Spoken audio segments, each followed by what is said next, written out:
Welcome back to the Beer Junkies. Today we are brewing a Maibock. The Maibock is a clean, golden, German-styled lager. It is a very rich and malty lager. You can view it as either a pale version of a traditional bock or a Helles brewed to bock strength. It's typically brewed to be enjoyed in the spring, but it can be enjoyed all year long. We're going to walk you through the ingredients we use, the malts, the water profile, the hops, and the yeast. We're also going to walk you through our process, the mashing, mash out, the sparge, the boil, whirlpool, knockout, fermentation. In the very end, we're going to go over that taste test. So let's get started. The water profile for our Maibock is 50 parts per million of calcium, 5 parts per million of sodium, 70 parts per million of sulfate, and 65 parts per million of chloride. And to do that, I'm adding calcium chloride, gypsum, and Epsom salt to both the mash water and the sparge water. Right now, I have the hot liquor tank heating up and filling up to the right temperature and volume. So while that's getting ready, let's go over the malts we're going to be using. The starting gravity for our Maibock is 1070, and to get there, I add 40% of Vienna malt, 30% of a German Pilsner malt, and 30% of Munich malt. I don't add any melanoidins to this recipe because I don't want it to be too close to a traditional bock. I also don't add any specialty malts because I don't want to add any color. I also don't want to add any of those flavors, the caramel, toffee, chocolate, or roast. I also don't want to add any residual sweetness. I just want the malt richness to come through from those three base malts. And with that, the mash tun is all ready, so let's mash all of that in.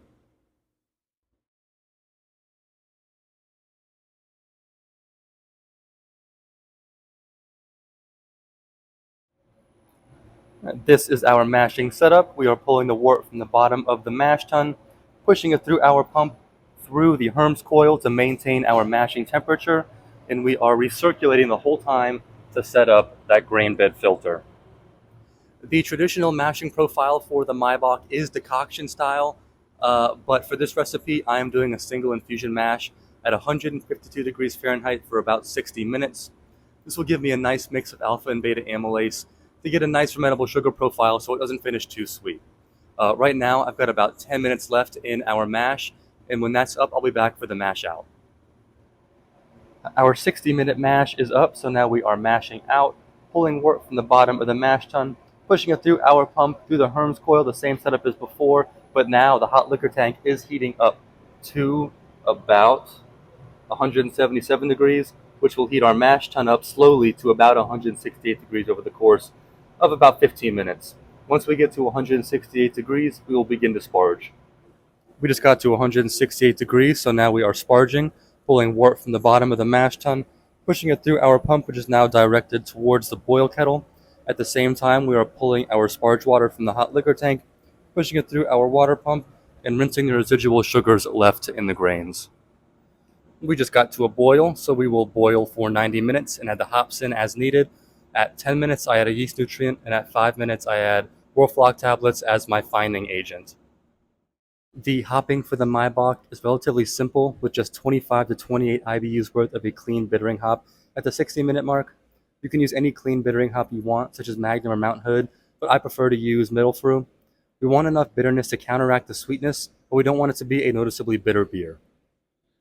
We just finished the boil, so now we are whirlpooling, pulling wort from the bottom of the boil kettle, pushing it through our pump into the tangential input to create a vortex inside that boil kettle to pull all the hops and proteins to the center so we do not push them into the fermenter during knockout.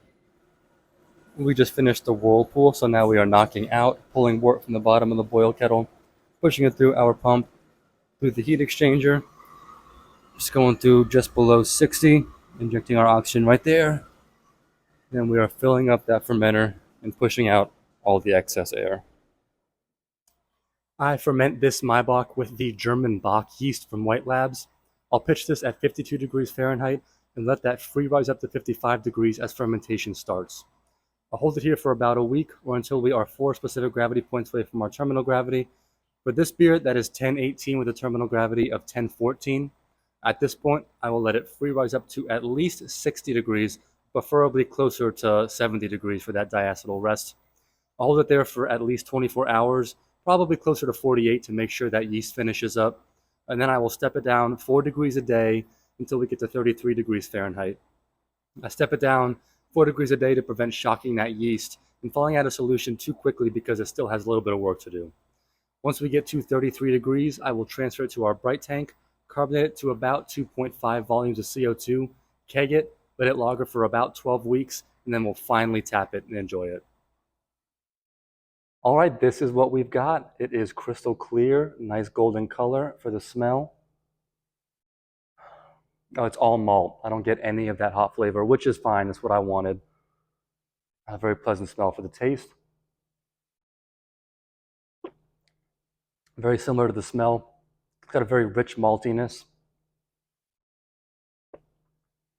No hop flavor, but there is a nice balance in bitterness.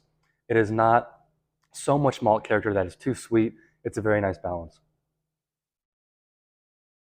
For as big a beer as this is, it is very pleasant. If you're over the age of 21, we do not condone underage drinking. Please drink responsibly.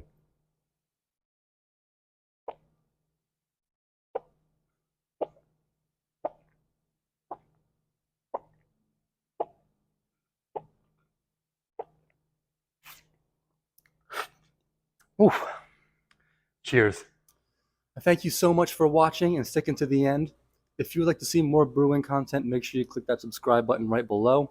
And if you'd like to see even more exclusive brewing content, check out our Patreon page, which is linked in the caption below.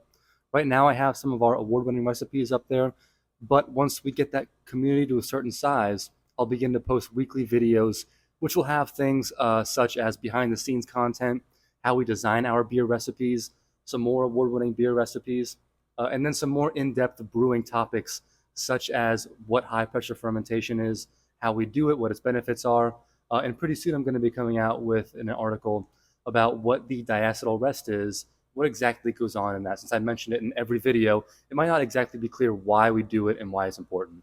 But again, thank you so much, and please feel free to reach out if you have any questions. Cheers.